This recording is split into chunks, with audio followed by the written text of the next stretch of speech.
The dust swirled, a gritty haze under the West Bank sun. An ambulance siren wailed, a desperate plea lost in the tense air. Inside, Oscar-winning filmmaker Hamdan Ballal lay, nursing a head wound. Moments before, the village of Susya had been a scene of chaos, a confrontation, a blur of fear and anger.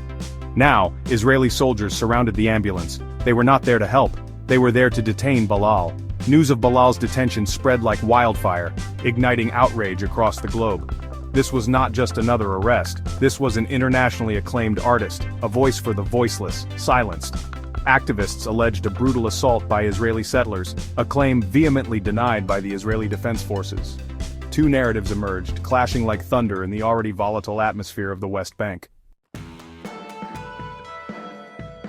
The IDF painted a picture of Palestinian aggression terrorists, they called them, hurling rocks, inciting violence. They claimed a mutual confrontation, a chaotic scene where Palestinian and Israeli clashed. 3 Palestinians and 1 Israeli were apprehended, they said, for attacking security forces. Ballal, they insisted, was not pulled from an ambulance but detained alongside other perpetrators. But eyewitness accounts told a different story. Activists described an unprovoked attack on Susya, a familiar terror for Palestinians living under occupation. They spoke of settlers descending on the village, of Ballal caught in the fray, injured, targeted. His detention, they argued, was a blatant attempt to silence him, to punish him for his activism, for daring to shine a light on the plight of his people. Hamdan Ballal was not just a filmmaker, he was a chronicler of Palestinian resilience, his lens capturing the stories often unheard, unseen by the world. His Oscar-winning documentary No Other Land stood as a testament to this commitment.